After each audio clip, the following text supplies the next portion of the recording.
देश के सबसे बड़े सरकारी बैंक एसबीआई ने कहा है कि वे वित्त वर्ष 23-24 के दौरान इंटरनेशनल बॉन्ड के जरिए $2 अरब जुटाने की योजना बना रहा है। 18 अप्रैल के बाद बैंक की बोर्ड की बैठक होगी, जिसमें बैंक का बोर्ड पूंजी जुटाने पर फैसला लेगा। रिपोर्ट में कहा गया है कि विदेशी पूंजी जुटाने के लिए पूरे वित्त वर्ष के दौरान बैंक की तरफ से अलग अलग किश्तों में बॉन्ड जारी किए जाएंगे और इन बॉन्ड के जरिए विदेश से $2 अरब का कर्ज जुटाया जाएगा। सर, ऐसा क्यों करने जा रहा है? देश में क्यों नहीं जुटाया जा रहा है कर्ज? ये खबर काफ़ी चौंकाने वाली, और बैंकों की सेहत को लेकर आप उस खिचड़ी के एक चावल को यहाँ से पकड़ सकते हैं। भारत का सबसे बड़ा बैंक, हर तरह से भारत का सबसे बड़ा बैंक विदेश से $2 बिलियन की पूंजी उठाने जा रहा है, स्टेट बैंक ऑफ इंडिया।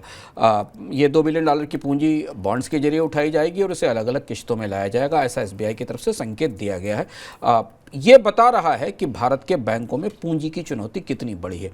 और यहाँ इस पर एक चीज़ समझना और ज़रूरी है कि एसबीआई ने अभी हाल में ही करीब 3,000 करोड़ रुपए, 3,717 करोड़ रुपए एग्जैक्टली टायर 1 बॉन्ड के जरिए भी उठाए थे, जिस पर कूपन रेट था 8.25%।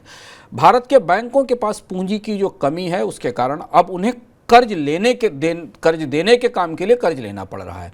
और इस पूरी तस्वीर को आप इस तरह से समझने की कोशिश करिए कि भारत के कई बैंक, 4-5 बैंक पिछले 2-3 महीनों में अपने AT1 बॉन्ड्स के जरिए पैसा उठा चुके हैं, जिनमें 9% तक की ब्याज दरें दी गई, जबकि ब्याज दरों में गिरावट की संभावना दिख रही। और स्टेट बैंक जैसा देश का सबसे बड़ा बैंक अभी बाजार से 8.25% पर कर्ज उठाकर लाया, लेकिन अब भारत का कर्ज इतना महंगा हो चला है कि वो अंतर्राष्ट्रीय बाजारों से, विदेश से कर्ज लेने जा रहा है। वहाँ भी कर्ज सस्ता नहीं है, पर भारत से सस्ता है, क्योंकि पूरी दुनिया में ब्याज दरें बढ़ रही हैं, तो वहाँ भी अब कर्ज की वो स्थिति नहीं है जो 2018 या 2019 में थी।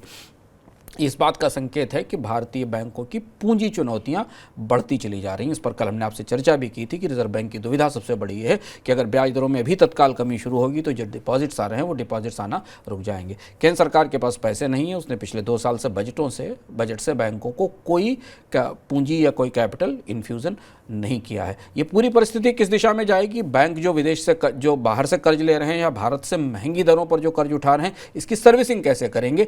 इसकी तस्वीर हमें अगले 5-6 महीने में, साल भर में पता चलेगी कि बैंकों ने अपने खातों में कितना कर्ज बाहर से ले रखा जो इतना महंगा है कि जब ब्याज दरें कम होंगी तो उसकी सर्विसिंग कैसे की जाएगी।